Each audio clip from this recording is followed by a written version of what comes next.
What's the worst financial decision you've seen someone make?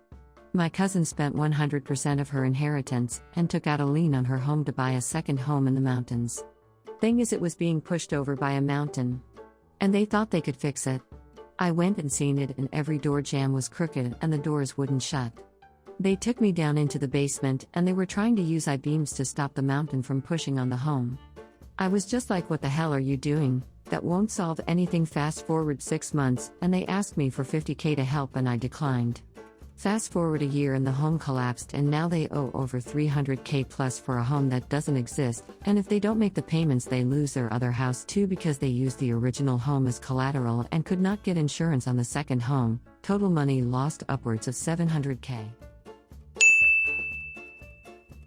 My dad had his own company and someone told him it made financial sense that instead of paying himself wages, he should take out a loan from his company. He built up debt for 3 years, while working full-time, rather than paying himself. It had all sorts of bad tax effects. Like, he was required to pay interest on this, which was then taxed as profit of the company, then he paid himself again paying income taxes. It took him about 10 years to get out of that hole. Then he needed to sell his house because it was too expensive. But the buyer got cold feet on the last day before the sale. Rather than having the buyer pay 10% of the price to get out of the sale, he gave him an extension without an end date. The buyer then took 2 years to think about whether he wanted the house. All the while my parents needed to keep paying the mortgage and couldn't sell the house to anyone else because of the contract they had with that guy. Brought them close to bankruptcy. I've personally paid a couple of $100 a month to let them pay for the mortgage during that time. This older lady worked part-time in my kitchen. It was a fine dining, fast-paced environment. She would only work about 20 hours per week doing busy work, peeling vegetables, washing produce, etc. tasks I knew she could handle and wouldn't get overwhelmed. Unfortunately, her husband passed away and she requested a few months off. I totally understood and said, take all the time you need. Let me know when you feel comfortable coming back to work, if at all. Take care, Barbara. 8 months later she contacted me for a job. I was more than willing to have her back in my kitchen. I nonchalantly asked her how she was coping with her loss.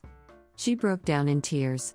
She apparently got a $500,000 insurance payout from her husband's death. Within those months she attempted to open a restaurant and sink every dime into the establishment. It went out of business in 6 months. She was now broke as an elderly lady having to go back to work. When my parents split up, my father didn't want to leave the house, so my mother's attorney convinced him to guarantee to give my mother half the value of the house at that time whenever he sold it, and he could keep the rest. I still remember him telling me, "Housing prices only go up, I'll come out of this way ahead, your mother is being foolish." This was 5 minutes before the big housing collapse of 2008. By the time he was finally forced to sell 5 years later, his share was worth about a nickel after having to give my mom half of what the house had been worth 5 years before.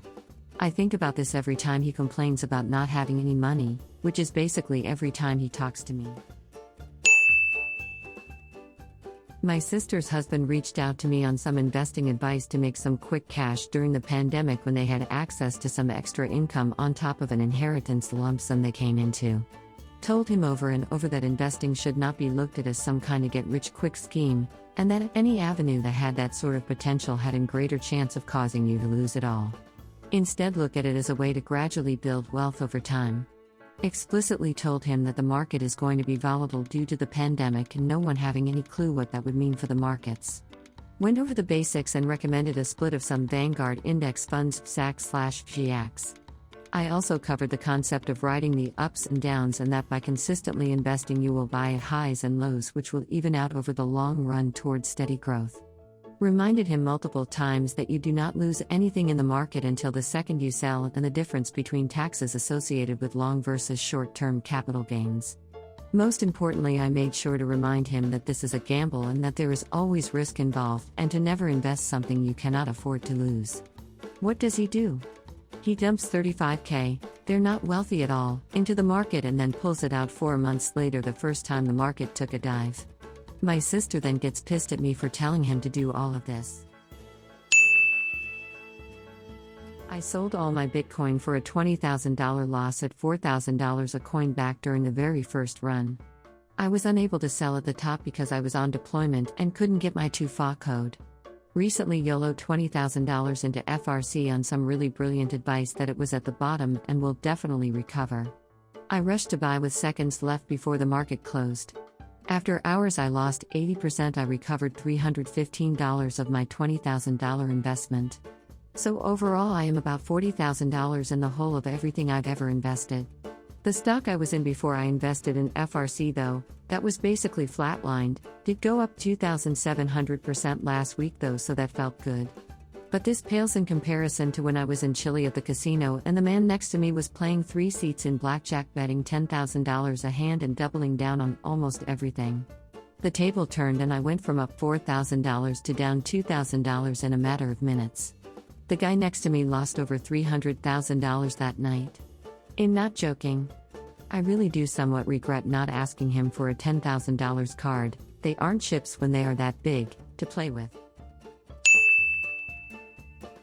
I won't name any names, but a good friend who literally had it all: the high-rise apartment and a house down the street with a pool, sauna, casita, Hummer, Corvettes, a successful business, and about $400,000 in Bitcoin, threw it all away over a murder for hire because him and his, non-related to any of the above successes, but from something about 10 years earlier before I knew him, got greedy, and no longer wanted to split their financial gain with a third person, so yeah. Hired someone on the dark web to carry out the crime across state lines, but communicated everything over text. All 3 men, my friend, his business partner, and guy they hired, have been caught and convicted. One received life in prison, and my friend and his business partner are up for the death penalty. Also, he was only 35 when he was originally arrested. My girlfriend at the time and I didn't have time to run to the bank before work one day, but we had our rent money with us. It ended up getting stolen, so we went to apply for a loan the next day. We only needed $800, but I was approved for like $3,500. So of course, like fucking idiots, we got the full $3,500. We ended up blowing through the remaining $2,700, and then running up my credit card to just over $13,000, as I was the only one working most of the time, and I didn't and still don't have a good paying job by any sense of the word.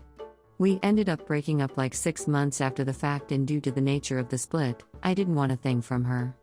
I just wanted to forget she ever existed.